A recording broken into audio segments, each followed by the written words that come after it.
to the iHealth channel, iHealth Radio. We're your host, Hurricane Age. Today is a unique show, different show, no guest, just me. And as you can see on the screen, it's Health Hospitality. This is our second Health Hospitality show.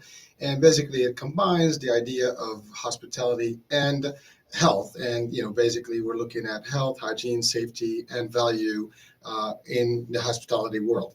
And of course, this also kind of makes a little bit of a unique show because 2 years ago, just at the onset of the pandemic, I had done a first show. Actually, it was one of the first shows on the actual channel that was about Royal Caribbean and how they managed the onset of the pandemic and whether they did a good job or not. At the time, we went day to day and we report on the activities and how they managed the whole crisis at the time. It was still in the beginning before the lockdown and everything.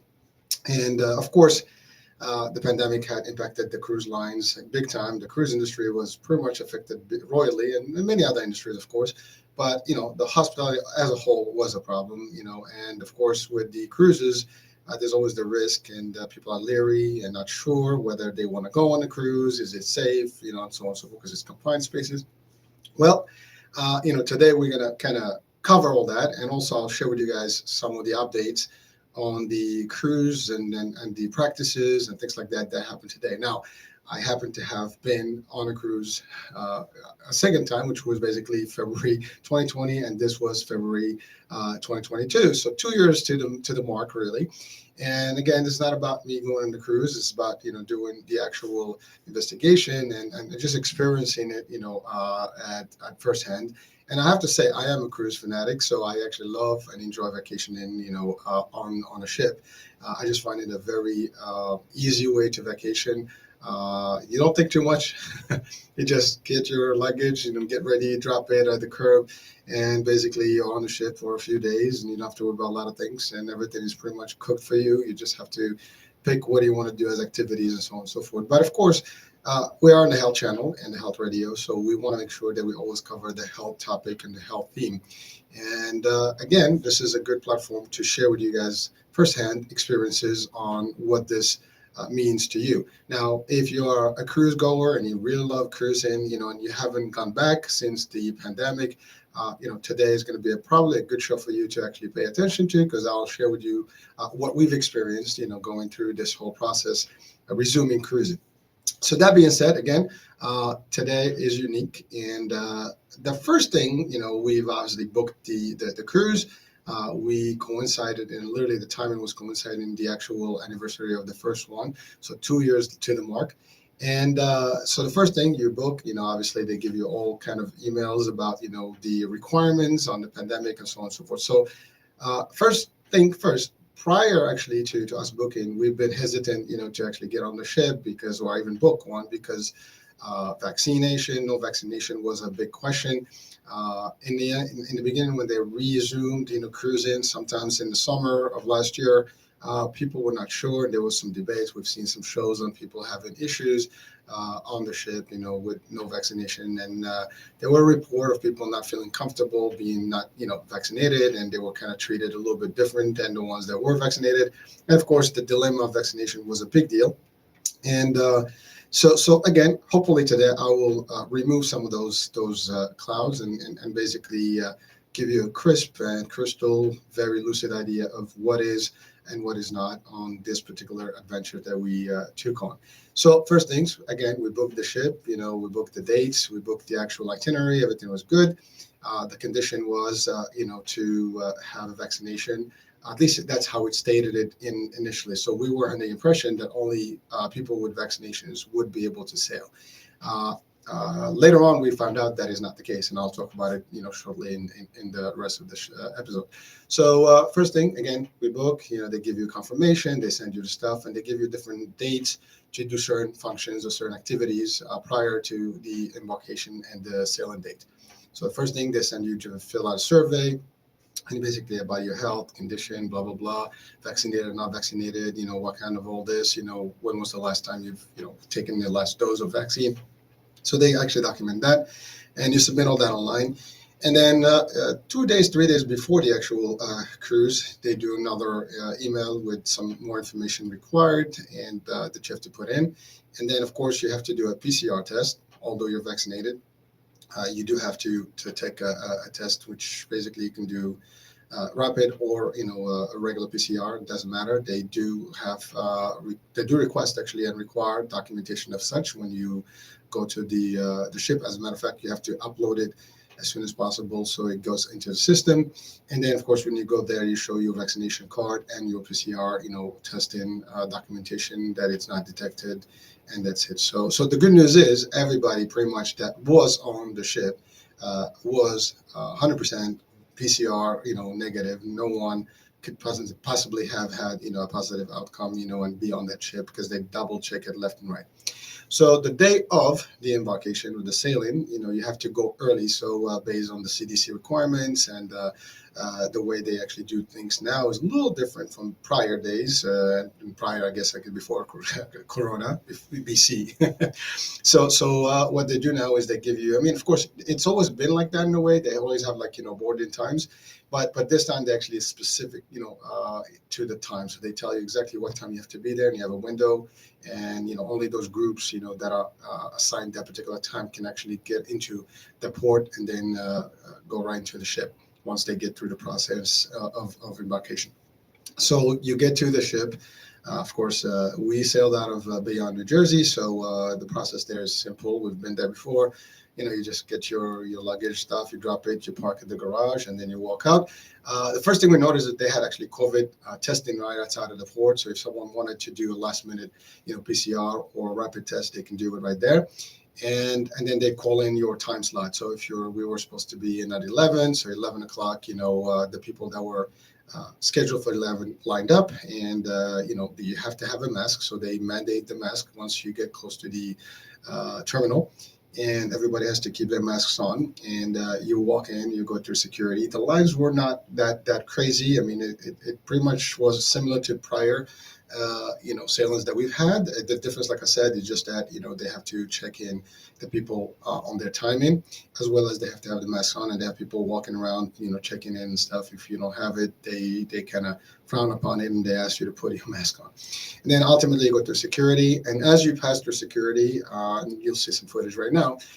You'll see a station also for testing inside the terminal. So someone, especially for kids. Now, the people that are not vaccinated, they have the ability to go in. And I think the ratio was 95% of people on the ship must have been, with a vaccine, and they will allow for 5% exempt folks to be also on the ship. And of course, they have to provide documentation of appropriate, exemptions, religious exemptions, health exemptions, and or medical ones, and of course, children that are not able to have any vaccination yet, 5 years or younger, and even older children that may not have been vaccinated yet. So they have the ability to actually test on the spot with their families, and then basically you go through security, then you get into a checkpoint, and you have a cruise employee, staff member who comes in. They check your credentials, they check your vaccine card, they check your what do you call it, pre-boarding, information system, and then basically they confirm all the stuff, the testing documents and everything. And once you do that, they give you a little bit of a wristband. So for those that may be wondering, well, how would you know who's vaccinated, who's not, who's exempt, who's not?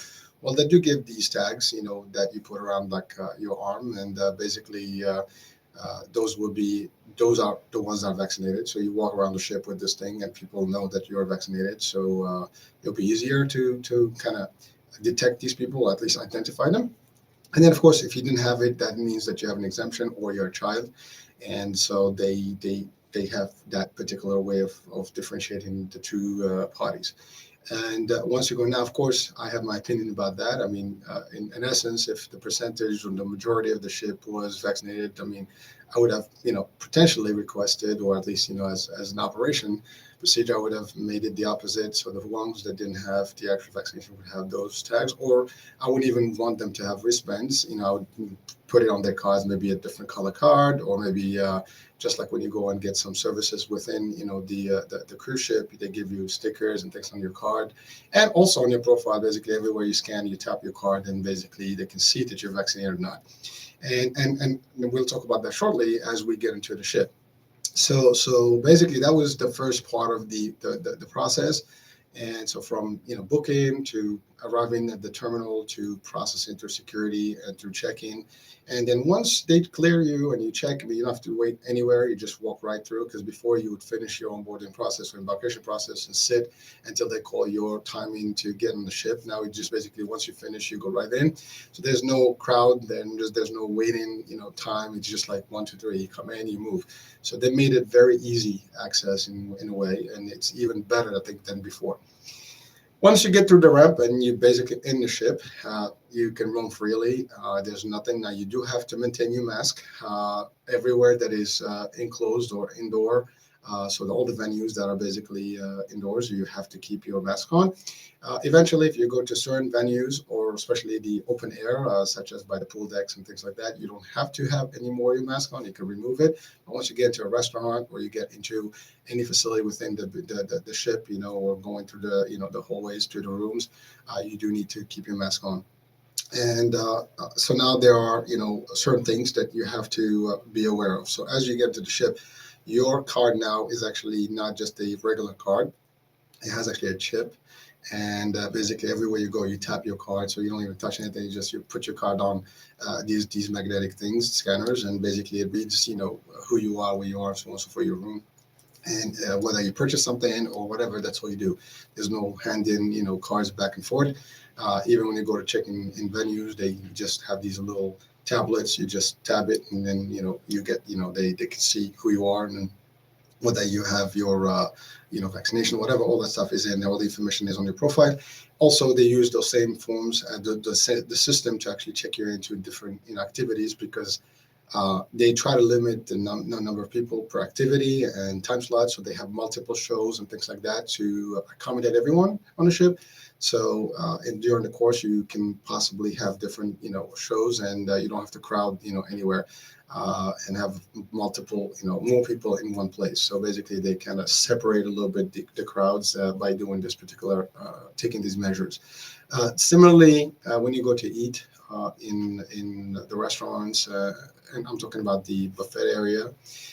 That's usually used to be a common place where people go in, just grab food and do the thing. Right now, they've changed that, so the buffet is still there. You go in, no problem, but you do not touch, you do not serve yourself. They have people, plenty of staff, to serve you whatever you want. So you go through stations, you like salads, food, hot, cold, whatever, sandwich, you name it, pizza. You just point at what you want, they'll give it to you, and you can go as many flights as you want. So same thing as a regular buffet, but you just basically being served as opposed to you helping yourself. And the other thing on these particular restaurants is they do have, like, you come in from one side, you come out the other one, so there's no, facing each other. There's no clutters. They try to avoid as much, where there's too much traffic, where people are in one place. And then when you sit at those tables, basically have alternate tables. So one is empty, one is, available. And when it's available and someone, walks out of the table and it clears for the next guest to come on, you don't sit. They have these stickers on, these little tags, and they have to clean it first, and it shows basically clean, ready to, unavailable or unavailable. So when you approach a table, if it's not ready, you don't sit until they actually clean, and they have people dedicated to just walk around and make sure they wipe everything for you. They clean it, super clean and ready for you, sanitized. You don't have to worry about it, and you sit comfortably. Also, when you get into any venue, doesn't matter, you have hand sanitizer, stations everywhere. So you basically can get a pump. Sometimes they don't have, physical standing sanitation zones, but you actually have people literally with, hand sanitizers available to you. They also have masks. If you drop your mask, you break your mask, any of the venues, they can give you also masks. They also leave a couple of masks for you in your stateroom.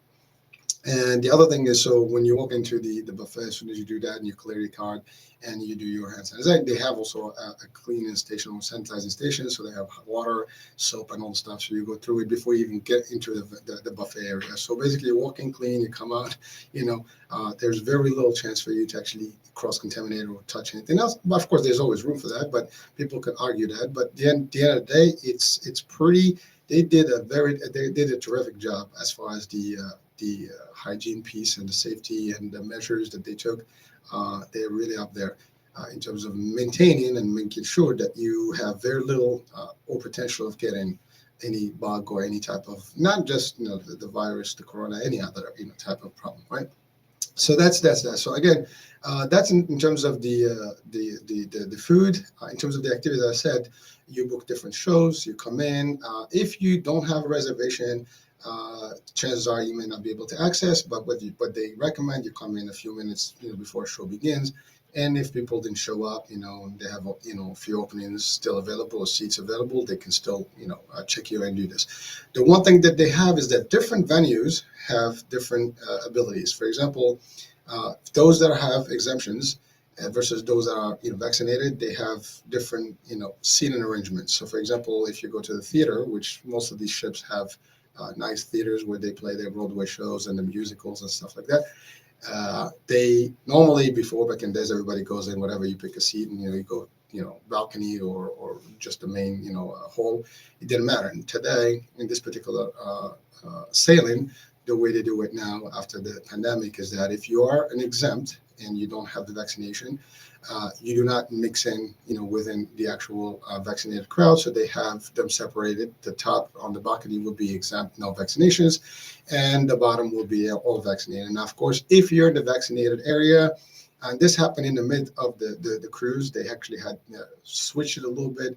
And within the last couple of days of the sailing, they actually had it on their compass, which is their new daily newsletter or itinerary of activities. They pretty much, kind of indicated that if you're in a venue that is designated for vaccinated guests, you can actually remove your mask within that particular place. And so basically, if you're in a venue that is purely vaccinated, guests, you know, uh, worthy, basically you will be able to sit without no mask, and so you can just chill normal. Now, ultimately, if you go to a restaurant or any cafeteria on the ship, you sit down. Once you sit on table, you remove your mask and you eat normal, just like we do now in any of the cities around the world. But once you start moving out of your table and you move on or around and about in the ship, you have to actually maintain the masking, which is a little bit annoying. I mean, ultimately, it's not an easy thing, to keep the mask 24/7. I mean, obviously, you do sleep, you do get to your stateroom, but when you're in public, you have to maintain it all the time. I mean, the staff, that's an important piece. I'm going to talk about it in a minute. They cannot remove their mask whatsoever. They keep their masks on 200%. As a matter of fact, prior to our sailing, there were actually a couple of sailings before they had two masks on mandatory. And each and every one of the staff members, they have to have, they could not possibly even be on the ship if they didn't have full vaccination. And they maintain them as the new boosters come out. They make sure that they all get those boosters in. And that's how they've been maintaining the order and safety of the staff and the health of the staff to ensure that they don't have any issues. Also, another thing, they did not allow the staff to actually come out at ports of call. That was something back in the days. When we get to a port of call, the staff also they have an opportunity to go shop around and buy stuff and just decompress a little bit of the ship. During this pandemic, format now, post-pandemic format, the staff did not have an opportunity to leave the actual ship, so therefore they stayed, for months without even stepping foot out of the ship, which from a labor stand, it's a very difficult thing. You don't even get out of the ship. I mean, the ship is large and it's a big place, but still, I mean, eventually, after a while, it gets a little tough. So I felt bad for those guys. I mean, but they do a terrific job in really making the experience very sweet and beautiful and memorable for anyone and all their guests. And again, from this platform, I want to thank everyone on that ship. And they were courteous, they were very pleasing, they were very, accommodating, they were happy, and actually they were very happy also just to be, working because a lot of them had. been completely off work, for a couple of years until all these cruises, regulations have been put in place. So imagine these folks, they relate. That's basically the bread and butter, and they couldn't do anything about it. And so, but again, this is not about only the cruise staff, because industry-wise, in general, all industries have been affected, and employment has been tough for the last 2 years. I mean, we all are aware of this, and now it's getting a little better. But again, for these people, they actually have contracts for like months at a time. So you're talking about 6 to 9 months, contracts where they basically leave their home countries and they be on that ship working day in, day out, doing the same routine over and over. And one thing that, they didn't, at least before, they used to be able to go and shop for their own personal items, articles, whether it's, soap, toothpaste, whatever.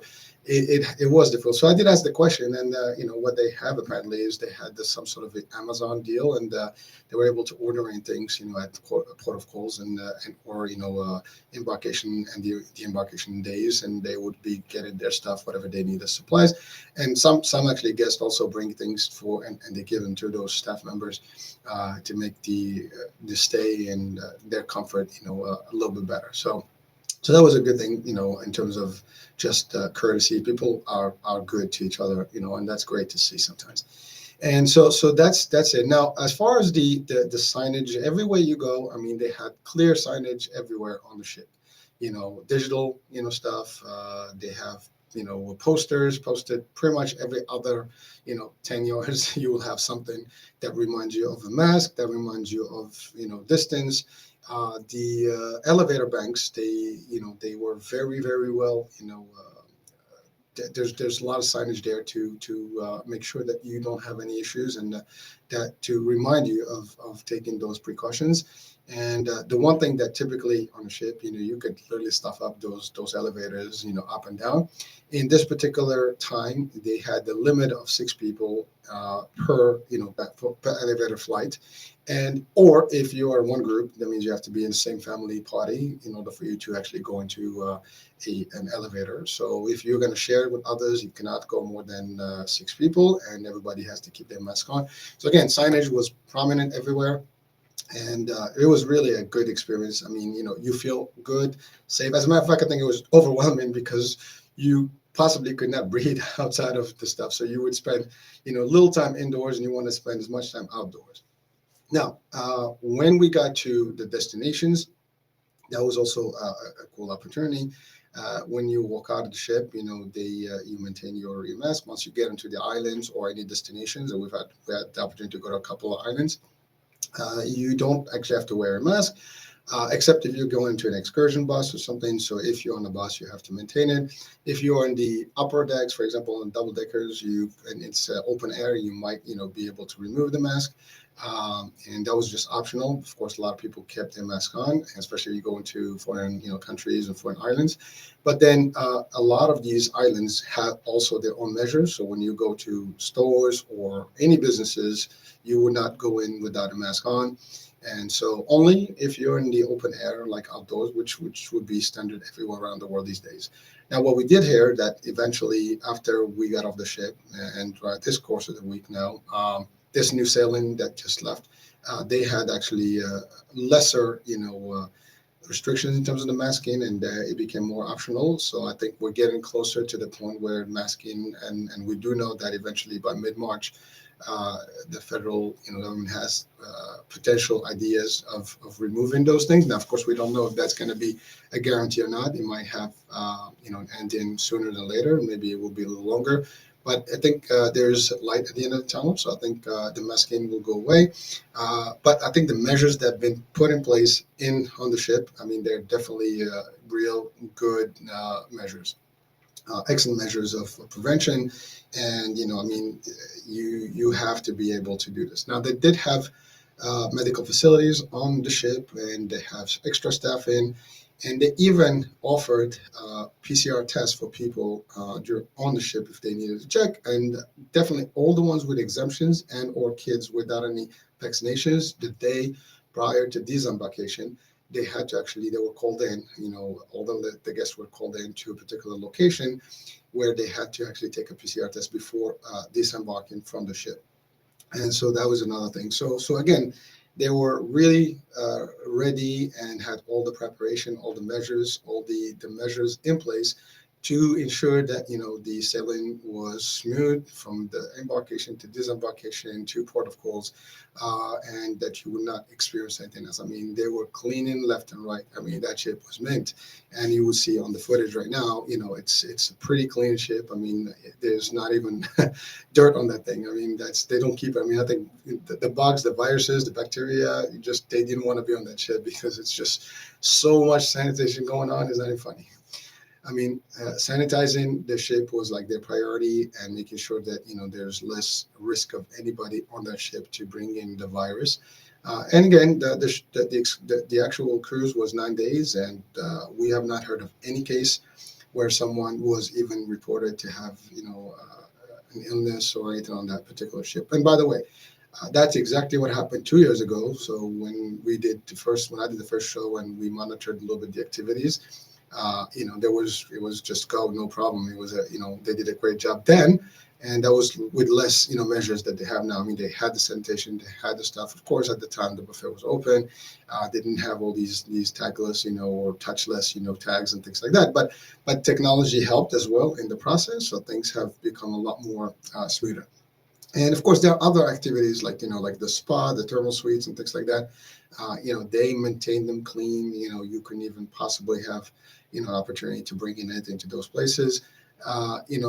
Courts everywhere. If you did sports, you have to maintain your mask on. Whatever there's crowds, you had to maintain mask on. Except like I said, where it's vaccinated guests only, then you have anywhere where there's a potential of mixing with crowds with exemptions and non or vaccine, you would have to actually keep your mask on. So that was just the key rule across the ship. The one thing that we also noticed that in most of the sailings, and I've been cruising for many years now, and I enjoy, as I said, the vacation, the cruise time, and one thing that we've always had the pleasure of experiencing is having a discussion with the captain, and especially in the formal nights. But in this particular sailing, we noticed that the senior, officers of the ship were not really available to mingle with people. Now, I can see that that is a priority one, because I mean, obviously, you don't want a captain with quarantine. So I think that's a great measure where the senior staff of or senior officers of the ship would be a little bit more isolated, so they are protected in terms of any potential risk that can happen. Of course, in any vacation mode anywhere, there's always a risk of having a pandemic issue, and especially in these times. And even before the pandemic, I mean, there's always every now and then you get a little bit of flu, and then you have quarantine, so on and so forth. So I've actually experienced something like that a few years back. We were on a ship, and during the mid period of that sailing, there were a couple of staff members that came up with a flu, and they were isolated. And then from that point on, they actually had stopped the buffet, and they started serving. They had the one option, you walking from one area to the other. So those measures are not really that new to them. They were in place all along as a backup, as a fail-safe systems, in case this particular particular scenario happens. But it was just a fun opportunity. So for anyone that is fearful, not sure, not secure, not ready yet. Again, I mean, that was my experience. I'm sharing it with you, and I'm sharing with you what's been in place. Of course, you have to be convinced that this is the right way for you to vacation. I still think that it's nothing any different from being in a resort or in a hotel or going on a plane or a train or anything. I mean, there's that risk everywhere. And so at the end of the day, it's, life must go on. And if you really enjoy cruising and enjoying vacation, I felt that it was very safe. Hygiene was there, safety was there, health was there, and even value was there. I mean, the price is a little bit higher, that prior to the pandemic, but we understand that ultimately, there was a lot of loss of financial, profitability over the last 2 years for these industries that were shut down, and but there's still good deals going on, and they were a little bit more aggressive in terms of the pushing some of the services and beverages and things like that, and they just try to sell more. But that's not new to the industry. I mean, they always try to. I mean, they have a lot of activities in there that you can buy, and of course, there's a lot of stuff that's already included in your trip and your package. But you have options to buy stuff you want more, and they did a little bit, just a little bit, maybe I would say 10% more than what they did before, and that's it. But overall, the staffing, they were very, very happy. They were very grateful to be back. They were working hard and really, helping people to have a great experience and taking good memories with them back. And so that being said, I think that, my judgment, my assessment would be on the scale of 1 to 10. I would give them a 10. I mean, they did their job. I don't think they can do anything more that they did, and even they did a little bit more than they should, I think. But that's me. But at the end of the day, it is a go concept for me. So this is definitely a thumbs up, and go for it.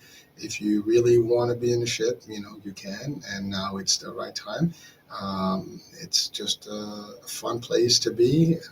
Good times, very relaxing. You can do everything that you want on the ship.